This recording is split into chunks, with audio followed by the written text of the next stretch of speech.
Welcome to Actual People, a podcast hosted by me, Chauncey Zulkin, dedicated to meaningful conversations about the evolving landscape of our lives and the power of our own creativity and imagination to make magic.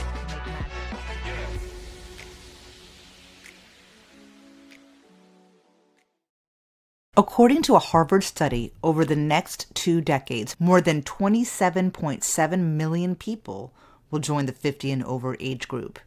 And right now, we make up more than a third of the U.S. population. Welcome to today's episode of Actual People, a group discussion with myself and the 3 founding members of a new kind of ad agency for the olds called Geezer. Geezer is flipping the narrative of what the 50-plus crowd looks like, does, and is all about for brands who want to more accurately and resonantly connect with older people. It's the most vibrant, fresh idea I've seen in the agency space in at least a decade. Not that I track agencies that closely, but I've seen enough samey-same agency rhetoric over the last 15 years to have stopped paying attention. But I swear, not only because I'm in my 50s now, and this particular demographic is of strong interest to me, but because I love it when ideas are so good and so culturally relevant that they just seem to fall into place wholesale. They don't even feel like they're trying. This is one of those ideas. They make you say, duh, of course. Even if you are not in the agency space, this episode is going to invigorate you. If you want to quit it all and get back to that talent or passion you have that you abandoned, or if you feel inspired to do something totally new, if you're feeling like you're somehow not relevant to what? To the skibbity toilet, to the toilet our country is tumbling into, to the disjointed nature of the algorithm as a proxy for our organic human authority on personal taste. If you're like me and you devoured SNL's 50th, or you like to watch late-night talk show hosts to find some semblance of shared humor or a shared experience, and you miss finding a there, you might relate. These are ad agency veterans that came together to show that people 50 and over are not stock photos of smiling, silver-haired retirees pulling seedlings out of the ground, or eagerly leaning forward across a desk from their financial planner, giddily holding the hand of their one and only marital partner, basking in the warmth of cozy financial security, and so forth. On this podcast, I like to highlight creative, resonant ideas because it's those ideas that make us feel more real in an unreal world.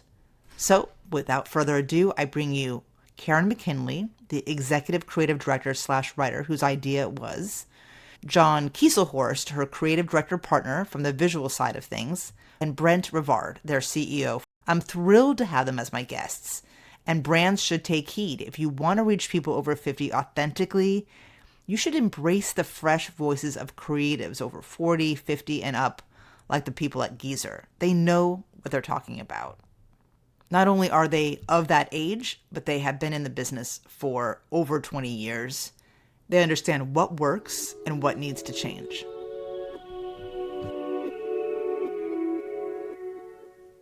I was reading the website. I think it's brilliant. I love your reading room. I love everything that you guys are doing. I don't normally do this, but I would like for you to go around and introduce yourself. Why are you part of Geezer? Why do you believe in this so strongly? I'm going to start with you, John. I want to hear, why does Geezer matter from your perspective, and just a little background on yourself and how you got to this. All right. Let's see. My name is John Kieselhorst. I'm based in Boulder, Colorado. I am a art and design person. I'm trained as a designer. I specialize in branding and identity. I cut my teeth working for a man named Brian Collins at Ogilvy way back when. That was one of my first gigs at an art school. I moved to Boulder in 2010 to work at CPB. So I worked there. Oh, wow. I was in Miami. In the Boulder office? Miami. Oh, wow. Okay. It's the OG. Yeah. I worked on Domino's for a couple of years there and got to be part of a pretty incredible turnaround story there. And then became the design director for the North American offices subsequent to that. And then I spun out another agency with a writer named Dave Schiff. and Oh, called Made. Alex at that point had left, and I was very keen to get to work with him more closely. He became our advisor and investor, landlord. I did that for about 6 years and then left and went in house for a startup here in Boulder called PopSockets. The inventor had parlayed it into a fast viral success through social media, but hadn't really built the brand. So I was brought in to help him build the brand. I built an agency for him. At the end of that, I have been looking for my next thing. This year, 12 years after launching Made, the full Chinese calendar cycle, Karen found me, lifted me up, and here I am once again at the humbling position of being at square one with a new agency at the age of 50. And I couldn't be more excited. That's interesting. great. I've always had a very complicated relationship with advertising. I've worked at 3 agencies, and Mhm. I never really meant to work at any agencies. I don't think anyone in advertising, you know what I mean? Except for Karen. Karen's the only person that I ever knew that wanted to be a copywriter from when she was in middle school. But I've met very few people in my career who set out to end up in advertising. My old partner, Schiff, he was a classics major. I remember him. He had the noun verb knuckles, Oh, right? yeah. Yeah, exactly. Yeah. Yeah. I remember him, and I really liked him. He was always really kind. This is not my first agency, and it is not the first agency that I've started that has had a purpose driven component to it. The purpose part of this matters very deeply to me, but I also believe in purpose driven businesses. I believe that they are superior in every way because they give you a reason to matter to yourself, like existentially. I think they give you a deeper, more irrational reason to get up in the morning and to give a shit about doing what you do. Advertising is kind of like astrology, you know what I mean? At some level. So to get up in the morning and be an astrologer, well, sort of cross between, let's say, astrology and used car sales. It's like between I love that so much. I You love know what I that. mean? Like it can feel that way. If you're in the bowels of a WPP or an Omnicom or one of these large marketing organizations, it can feel a little soul sucking and your purpose can feel disconnected from anything truly meaningful as far as why you get out of bed in the morning and do what you do and expect your children to be proud of you. As a creative who's driven by design and art, Right. you're not doing this for the money. It's not like going into a finance job. In a weird way, it's kind of both because you have to make a living. The money's part of it, but that doesn't explain the ends to which we go. It doesn't explain the reasons that we push ourselves to do what we do as hard as we do. Whoever said padding McDonald's bottom line seems like a really good thing to do for myself today, besides maybe Ray Kroc. So I think you really have to find reasons or ways of showing up that give you that reason. Geezer came along at a time when I was really confronting the limits of my own career path and seeing and feeling very viscerally that the economic threat to that as a viable career for myself at the age of 49. So when Karen showed up, within weeks of my turning 50, something clicked because I think I'd been reading a lot about the issue. I'd been reading a lot about the aging of the population, the aging of the world's population. So this is a global trend that I've been following in the news. And firsthand, I think I'd felt that impact of being an older exit level. I had an old professor who used to refer to himself, still does refer to himself. He's in his 80s now. His name's Ed Fella, and he refers to himself as an exit level designer, which I've always loved.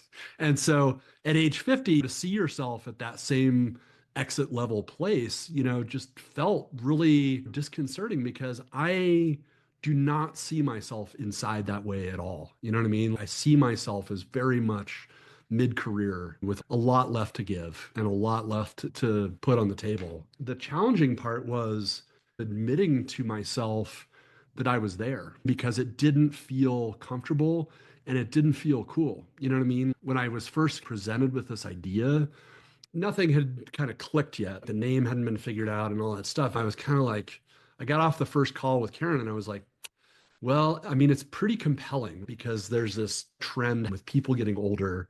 There's this huge pool of talent that's just getting dumped on the open market that seems like a massive business opportunity in some way.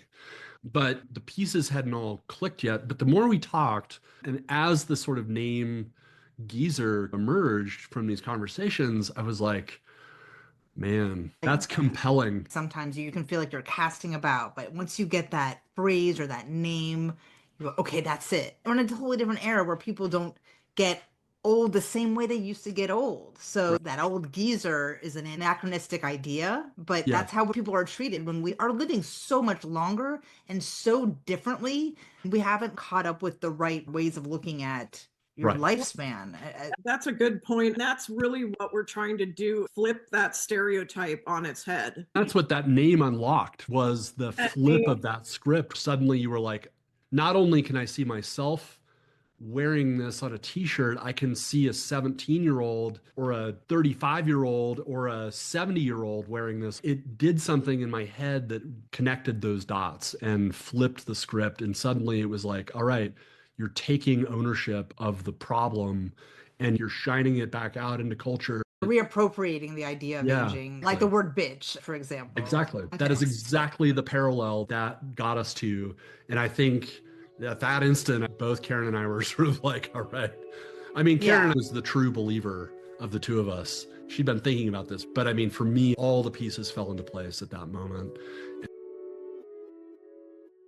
Let's go to you, Karen. This is your brainchild. My name is Karen McKinley. I started my career in Minneapolis in the early 90s and was taught by some amazing writers there. Minneapolis in the 90s was so much fun. Like, it was a blast. You knew everyone was friends, and it was kind of everything that I wanted my career to be. You were connected, everybody liked each other. We had an agency softball league, bowling league, sand volleyball league. I mean, there's a lot of agencies in Minneapolis.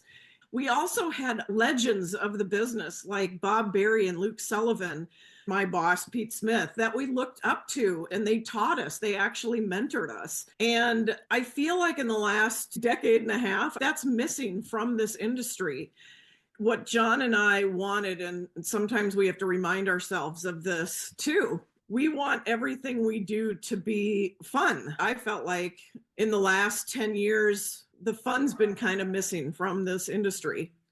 There are other agencies targeting the 50 plus space. I wanted to do something a little different and flip that narrative on its head, partly because it's more fun for us then. When I called John, I had been thinking about this for about 5 years just because I watched so much television and everything geared toward me, a 50 something. It just sucks. Like, the work isn't very interesting. There's an opportunity to make it better and more fun and more relevant for today's 50 something and 60 something. Boomers are very different from our own grandparents from 30 years ago. I don't know what generation you're a part of, but as a Gen Xer, I'm 51. yeah, we're completely ignored in marketing. Everybody always mentions Gen Z, of course, love Gen Z. Millennials, oh, millennials are awesome. And then boomers. And it's like, I know. We don't exist. That's why I started my podcast. They do attribute things to millennials that were us, that millennials marketed more. I thought it was weird that we literally disappeared from the cultural conversation somewhere along the way. Yeah, I'd been thinking about this idea for a long time. I had actually brought it up to different people that I thought might be good partners. I even brought it up to a couple agencies. Like, hey, have you ever thought of having a little side agency that focuses on older audiences? And everybody looked at me like, oh yeah, haha, that's not going to work. And I'm like, yeah, I think you're wrong. And being as old as I am now and going through menopause, you just don't give a shit what people think anymore. So if somebody tells me I'm wrong, I'm like, you know what? No, I don't buy it. Like I'm sorry, I don't buy it. Yeah. There's That's not, one of the gifts of getting older is I knowing when know, you're right I and not being like, okay, and I slinking know. off into the corner. Right? So I'd been dismissed for the last 4 or 5 years from different people. I'm like, okay, maybe I was approaching it wrong. Maybe the name was wrong. Maybe the timing was wrong. And maybe I was joking about it too much because that's what I'm going to do. When I started thinking about this, I'm like, oh my God, we should have an office space that's an old VFW. And our office hours should be 6 to 3 p.m. Because I would personally like a nap right now. Like this is nap time, or at least the time that I fizzle out because I start work so much earlier. And That's very I think funny. maybe people thought, oh, that's a little too silly. So I called John up earlier this summer, and I knew he was a couple years younger than me. And I'm like, I bet he's 50 now. I bet he's 50. And John and Schiff hired me at Made. I was their first kind of official creative director hire. And when I went to Made, I was 20 years into my career. And nowadays, people are getting pushed out at 20 years if they're not at a C-suite level job. But back then, I had already worked at places like Carmichael Lynch and Leo Burnett. And I felt like Made working with John and Alex Bogusky and Dave Schiff and Scott Prindle. I thought I was starting my career over. It was so much bigger. Ideas were so much bigger. They taught you how to really open your mind to a new way of thinking. I had so much fun when I was there. I was so inspired every day and I just enjoyed it so much that when I started talking to John about this, it was that feeling all over again. You know, the people of our generation, I know that Schiff and John just kind of fell into advertising, but so many people of our generation really have a passion for this business. And it's very easy in this industry to lose that passion, whether it's permanently or just temporarily. And without that passion, the work is never going to be that good. And so, you know, just talking to John, we just wanted to bring some of that back, put a spotlight on the 50 plus audience and how lucrative it is. We've got most of the money. Like I don't personally, but maybe Brent's smiling because he knows his bank account is nicer than mine. I looked at your website. It's just so right on the money. Everything you're saying feels so fresh to me. And it's what people attribute to youth, the sense of being vivacious and new. The idea of aging used to be about getting lower and lower and lower and lower and less and less and less. But I feel like I'm at the peak of my powers and my confidence. Right? And I'm trying to make everything mirror the way that I feel. My thing is actual people.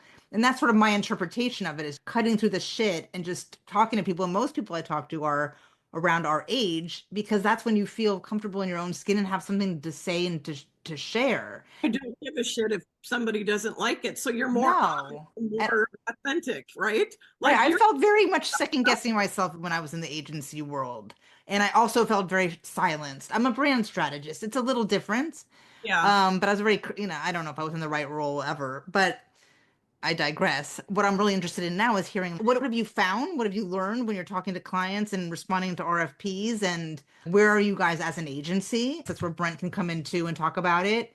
And also a bit on the insights, what you're finding that people in our age group are interested in and what they're doing. I see so much energy there, but it hasn't coalesced around any sort of bigger idea. It hasn't been telegraphed in any sort of way, but I'm seeing it. I talk to tons of people all the time and I'm seeing it, but I'd love to hear from your lens what you're seeing and how it can apply to better storytelling around brands. I'll say a little bit more and then I'm going to let Brent take charge. Yeah. Honestly, you could spend an hour or two answering this question. That's how big the opportunity is for brands in this space. Brands constantly try to chase Gen Z, but that's an old dogma that maybe worked 50 years ago. Nowadays, that's not the case at all. As far as insights into our audience, If you were to take healthcare, for example, if you haven't gone through the process of menopause, and that equals 3 stages: perimenopause, menopause, which is like a nanosecond, and then you're into postmenopause. If you haven't gone through it, you're either going to not care about it enough to do some really good work for that audience. You're not going to care. You're not going to understand. You're not going to understand it. It's impossible. Everybody always thinks like the first thing, and I was guilty of this when I was younger. I worked on menopausal work for healthcare brands when I was younger. I had no clue. You just don't, because you haven't gone through the experience yourself. You can do things that are for teenagers. We've been through teenage, we've been through college. Brent and John have been through a marriage and through childbirth and through divorces, maybe. Wait, I don't think Brent's ever been through childbirth. I really want to push back on that. Nor do I have children. But even when it came to menopause, and this was a big thing for me, I get so frustrated with brands missing the mark. They're not speaking to me correctly. They're not speaking to any of us correctly because the vernacular is wrong that they're using. Some brands have gotten on board using perimenopause as the vernacular, because that's really what it is when you're going through the shit. But I've had brands just recently, I was hired to work on a menopause campaign, but when we got into it, it was clear that this was really for the perimenopause audience. And they insisted on saying menopause. And I tried to explain, you are going to miss your audience because you are selling a product that can keep women cool while they sleep. That's not the gray hair. They wanted gray haired women in the spots. And I'm like, those women, that's not the right audience. They are way older. Now that we're in the space, the algorithms all over the interwebs are serving us 50 plus messaging. If it's menopause, you see gray hair and it's the words hot flashes. What's the other one, Brent? Hot flashes. What's the stereotypical things? Night sweats. Night sweats. There it is. Hot flashes, night sweats. There's so much more to the stages that we go through than just the stereotypes that people have been spitting out for the last 50 years. Let's face it, they're not flattering. They make us look so broken down. There's nothing wrong with being very elderly, but they look more 80 plus and also just broken. It's so sad sack. Yeah. Really. Brands think that if they put someone with gray hair in, then you're speaking to 50 plus. Well, you don't have gray hair. You know, I cover my gray hair, you know. Brent doesn't even have any hair. Like, unnecessary. Yeah. I spend so little time looking out the window longingly too. I don't do that very often. And the gardening kills me. I saw one of your posts about the gardening. It's not that I don't like gardening, but my God, like, is that it? If you're a brand who wants to stand out in this space, get rid of the gardening, get rid of the wood shop, and get your age right and get your messaging right. And you don't have to have a million grandchildren crawling all over you and you're gleeful because you've been alone for weeks and months on your own and finally the kids are there. Yeah, that wouldn't apply. And actually, that's a good point. Our consumer demographics are changing so much from what they were 30, 40 years ago that marketers can't just go into a new year, have the checklist of what they did last year. It's not the brand's fault. Their agency doesn't have the right people in place because they've gotten rid of all of the people who are over 50. So I just saw the opportunity and I wanted to go after it. Once John and I started talking about it and we got Brent on board, oh my God, just all these categories that could benefit from the insights that we have and the insights that the people that will be working with us have. The beauty industry, massive opportunity there. I mean, literally anything, travel, anything you can think of, unless it's like diapers or baby food, but every category. How you buy a house, how you live. I want to see how people my age are living things that resonate culturally. That's what it has to be. a story of real people and real life and getting that slice of life. Just like with age, it has to come from the people who've experienced it. You have to have a well-rounded, contextual, nuanced story. I don't feel like I see it in anything really, not even just advertising, the shows we watch. I think that's why Only Murders has been so successful, because it's intergenerational, and I see that pattern happening where they try to bring people together, but still, that's not quite it. I don't see people who are like the people I talk to in my own life on anything. And it makes you feel a loss of identity, or it's confusing. It makes you feel invisible. And we're a generation that is very loyal to brands. But I got to tell you, not if it means that they're going to treat us like we're invisible. We're not that loyal, you know? Right, yeah. So I think there's an opportunity here to really connect with the 50 plus audience, whether it's Gen Xers or boomers or the silent generation, in a way that's authentic and real and emotional and insightful. That's really missing right now. So yeah. Brent, you're going to love Brent. He should have been talking from the beginning. I'll start at the beginning quickly. I'll be quick. My name is Brent Rivard. I was attracted to this and became the CEO of this company, and I'm fortunate to be in this position. Of course, I've got the 20-year, 25-year advertising background. I've been fortunate. I worked for big agencies in their heyday, like Karen was talking about, when it was fun, and the BBDOs, and I opened Anomaly in Toronto. I'm Canadian. I live in New York City now. I ran Budweiser globally for Anomaly in 13 countries. You know, it was super sexy job. I ended up going client side as a chief marketing officer. So I have a lot of insight and a lot of empathy for what CMOs go through that I can bring to the table. And you know what? Simply put, I was a CMO and I came home one day and I said to my wife, I was just sitting in a boardroom, an executive leadership team meeting, and looking around the room and realized quickly, these aren't my people. And just crossing my 50s, I wasn't thrilled with getting out of bed every day. I just weren't, it wasn't that the job was bad. I really enjoyed my position and what I was able to accomplish, but it's just weren't other people that I like hanging out with. I mean, you know, we're the land of misfit toys in advertising. That's what, you know, as we reflect and look at the heyday of advertising, that's what made it special.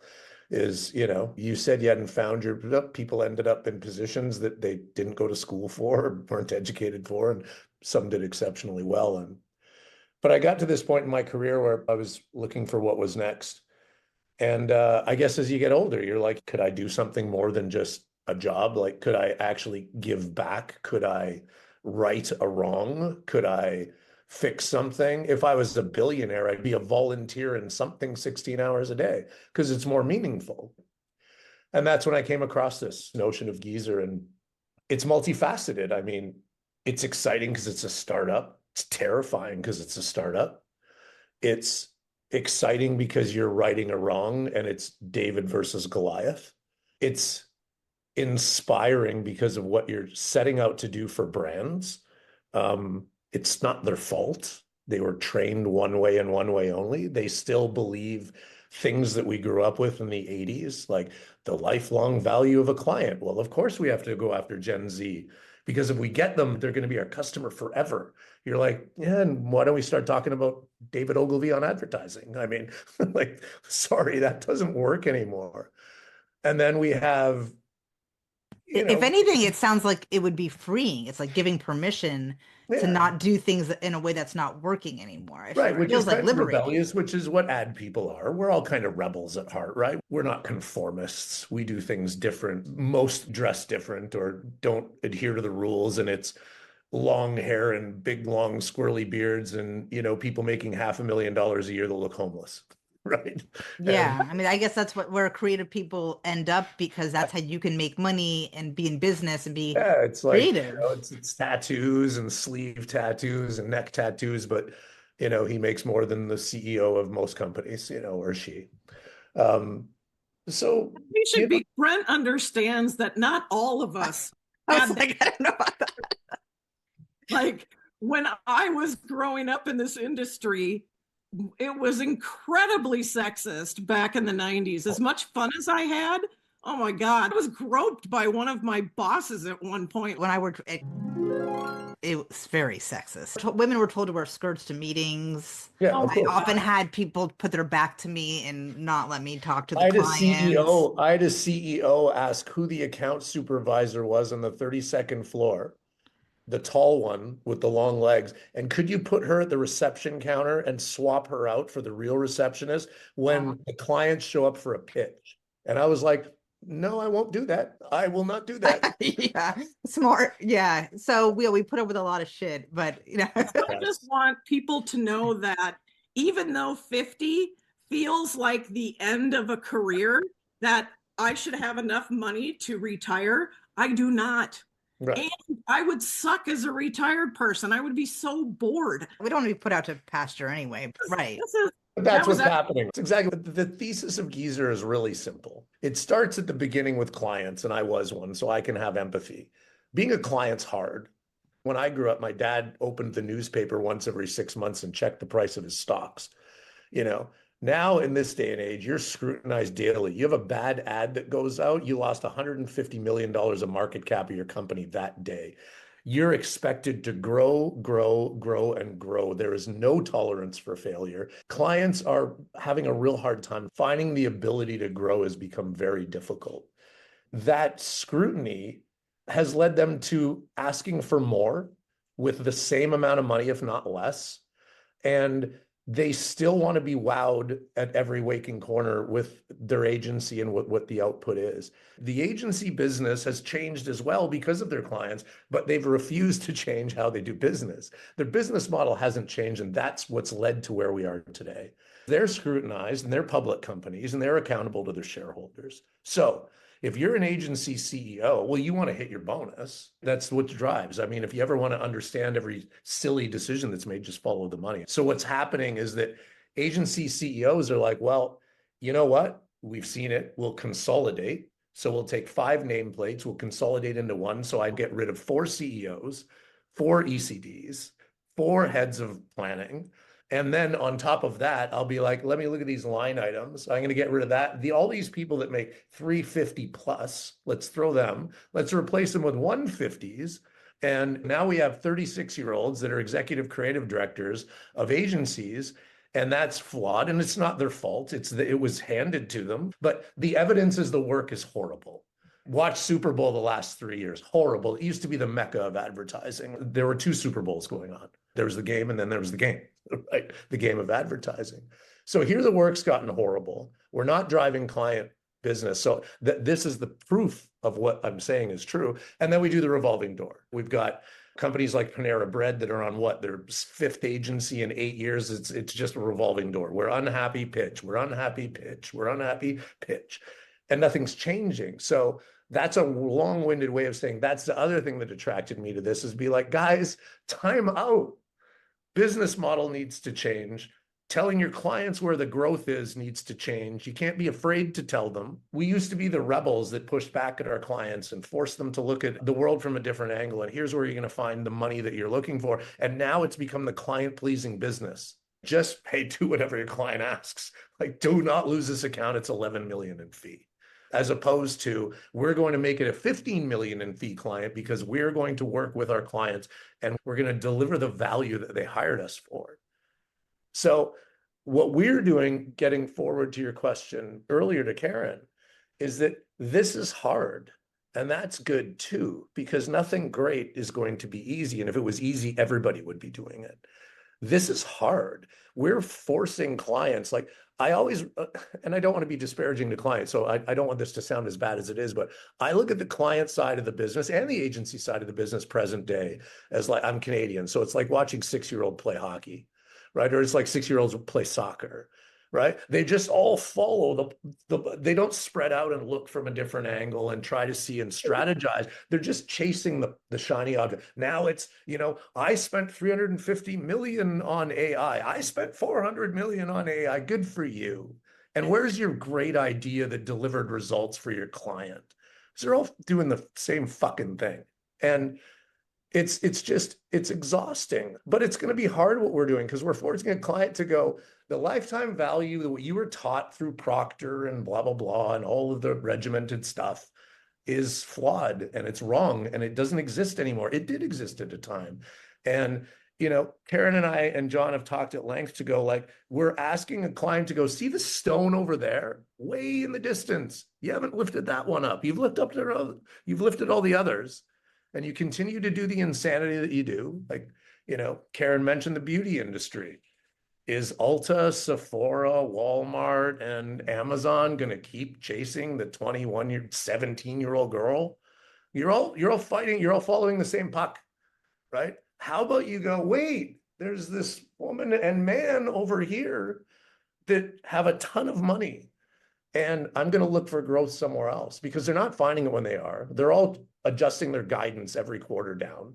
The street's destroying them, and they're in the downward spiral because they've accepted it. But what we're doing is we're asking clients to say, guys, if you follow us, you will be the rock star CMO and probably CEO as well, because you're going to realize numbers that you never realized.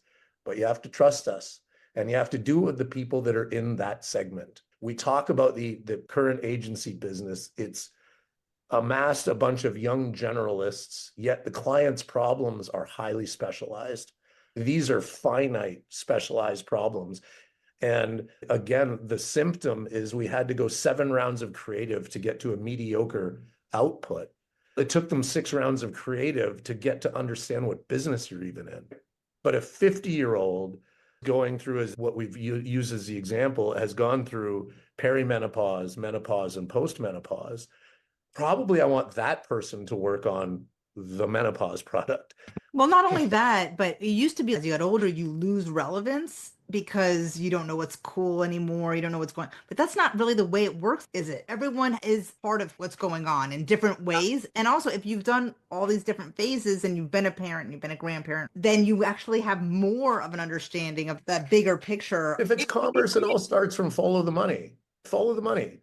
I eat out 4 days a week with my wife in Manhattan without fail. So let's look at that Gen Z counterpart of mine. They eat out once a month because it's Manhattan. Right. You just follow the money. Just go where the money is. It's not really that hard. Chauncey, I think that when it comes to staying relevant, that's really probably the biggest stereotype that we're trying to overcome. Yeah. And really what Brent was saying about, it's like watching 6-year-olds play soccer or hockey. With the speed that technology is changing, our business is evolving, everybody is just struggling to react instead of being proactive about your brand. And so, these guys were really successful doing this, so we should do that. No, you should do something to differentiate yourself, because otherwise nobody's going to know who you are. And I think that Gen Z, like, we're not going to understand their language, all their weird words that they say. Yeah, I'm not going to know that. But that's such a small part of the pie. That's such a small part of being a human being anyway. It's reductive. Important part of the pie, because even in their world, they'll use a word for 6 months and then it's not cool to use that word anymore. So maybe just don't use the word, like just find a different way to be creative and to connect with them. And if we were so irrelevant, why do they all listen to our music and play our music? And all the big actors are still. I know, right? But I think what's interesting that Brent has brought into the conversation and it started to make me think about is obviously the way we consume advertising has changed. That 30-second ad changed a long time ago.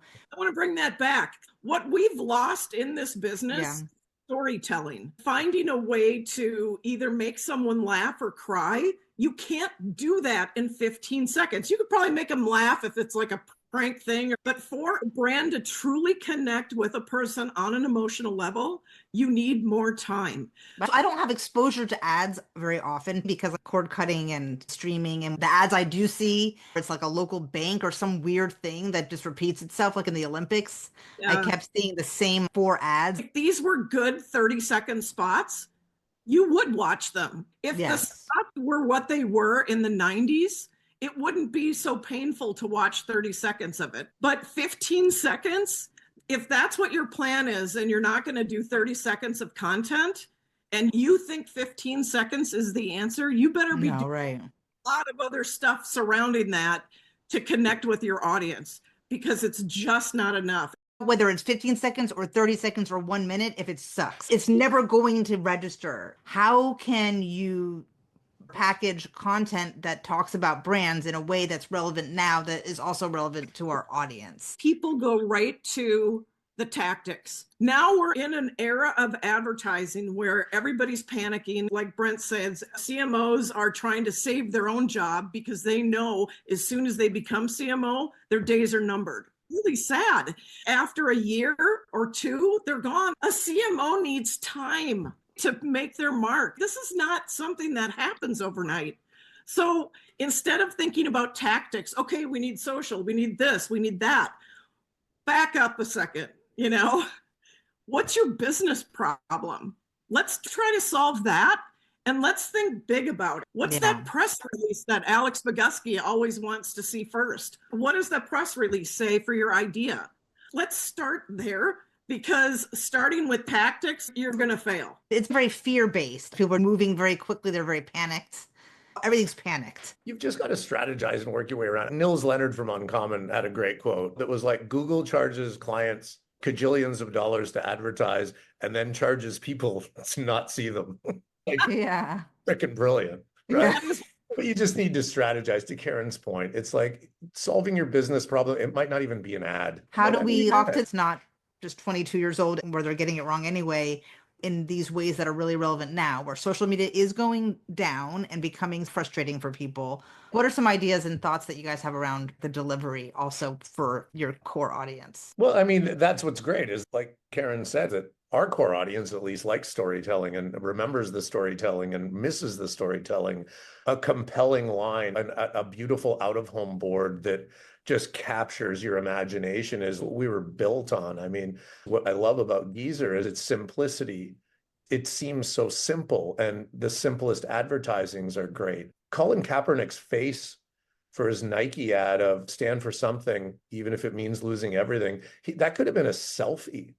You didn't even need a photographer. What people don't know is there was 17 rounds of 175 lines before they landed on the right one, because they were patient and they scrutinized what they were doing. Like John, who left the conversation, was talking about this astrology element where people were so obsessed with data that they were missing the humanity, because they were like, data, data, data. There is a little bit of alchemy involved in this, and it takes people who are wise. What you just said, not only does it take people who are wise, but it takes an incredibly talented and confident group of people to be able to sell and give a client the ability to take a risk. I used to do a bunch of speaking engagements and say, I know you're going to get mad at me because I'm going to reference Apple and Nike, but I'm sorry, people, despite the fact that you all know it, they're still the only ones doing it right. The commonalities of those things, Patagonia, they're all owner-led organizations. Steve Jobs passed. It's a 5. They lost their way. Innovation, 0. There's definitely a path to great work. But to Karen's point, if you start with your brief of saying, what are the assets that you need from the media company? Well, you're going to do the wrong thing. Just tell me what your business problem is, and let us come back and propose a way strategically to fix that. Strategic business reason to fix it, a strategic communications path to fix it. And then here's where we think you should go and why. But like we said, with the speed that we're moving at, it takes an incredibly talented group of people to be able to slow a client down. I used to say, guys, slow us fast. You're going to measure 4 times and we're going to cut once, not even measure twice and cut once. Let's do it 4 times, because we're going to get to better results quicker. But if you're going to panic and say, I need a social campaign next week, Thursday, that tells me that I sell shit and what it does, have fun with that, right? I don't want to do that anymore. We've all had those clients in our careers, and it's just not very fulfilling.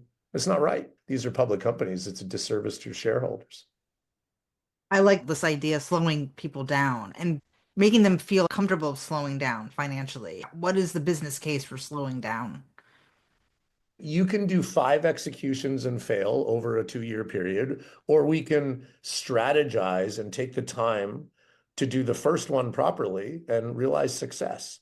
But it takes a leap, and it takes a leap for a client to be able to understand that slow is fast, right? Just tone it down. Just no, we're not going to deliver a solution to you. I grew up in the era of Jeffrey Roche in Canada was one of the most prolific creative directors on the planet, love him or hate him. But Jeffrey used to mandate 8 weeks to get to your first presentation. And if you were like, well, no, I mean, I need to be in market, it's too bad. Then we don't do your work. Get somebody else to do it. Now, it's nice to be in a position financially to be able to turn down clients like that. But back in the day, it was 8 weeks to presentation one. Now, 8 days is even a stretch.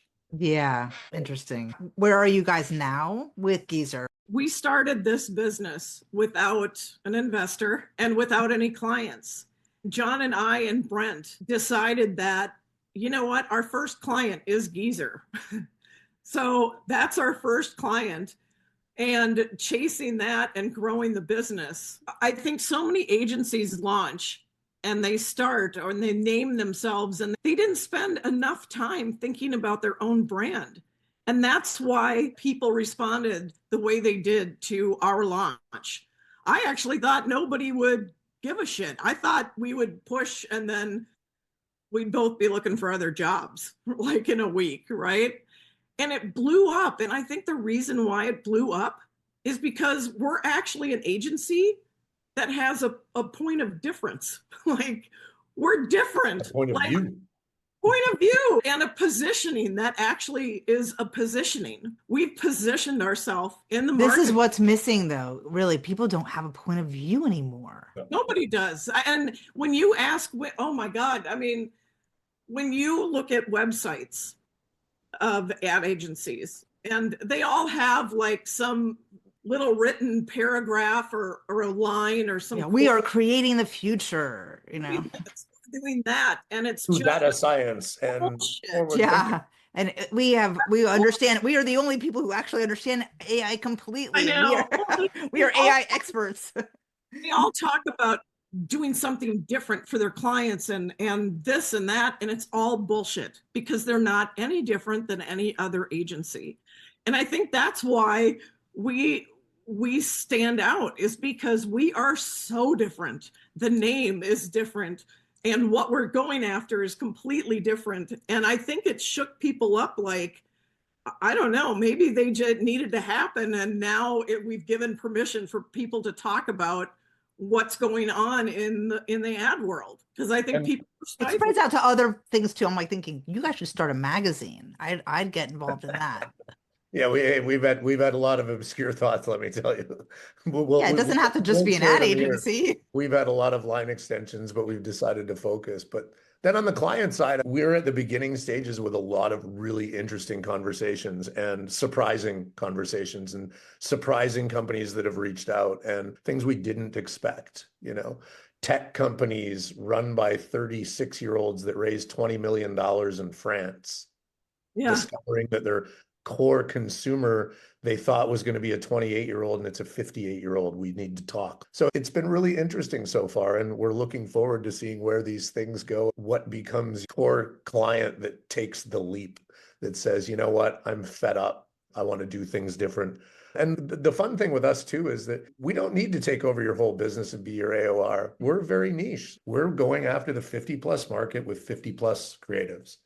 I really want to see the restaurant, healthcare, beauty ad that comes out of what you guys do. Yeah. I want to see that. I miss feeling like I'm connected. It does connect you to the world to have one thing that a lot of people are looking at and can talk about. It would go a long way to end loneliness for identity. Yeah, for sure. Awesome. I totally agree. LinkedIn has become almost like therapy. I know, yeah. You're validated and your feelings and emotions, other people have them too. And you're like, okay, I'm not alone. I've just done 2 episodes with women who, one was in advertising. She's from New Zealand. She was a creative director, had a couple agencies, and she's really funny. And Cindy Gallup shared one of her posts that came out today.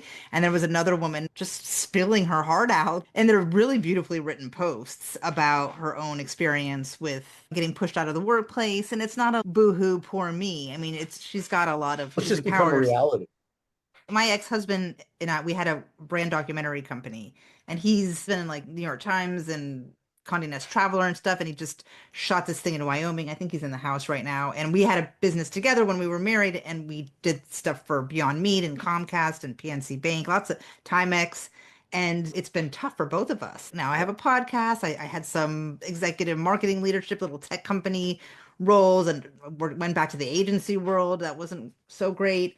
But I can't speak for myself, but he's so enormously talented and he's known for the work he does. And it's still a struggle. We're a resilient generation. Ageism en masse is a thing. In advertising, it's just rampant. It's something's got to be done. Like, it's got to stop.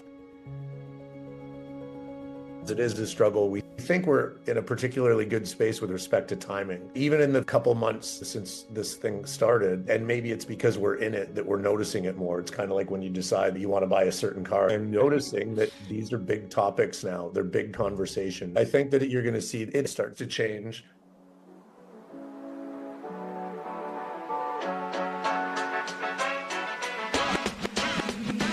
You've been listening to Actual People. This show is written, directed, and executive produced by me, your host, Chauncey Zalkin. Show sound designed by Eric Aaron. Click on the link below to subscribe so you don't miss a single episode. And don't forget to leave a review. I'll be sharing my favorites.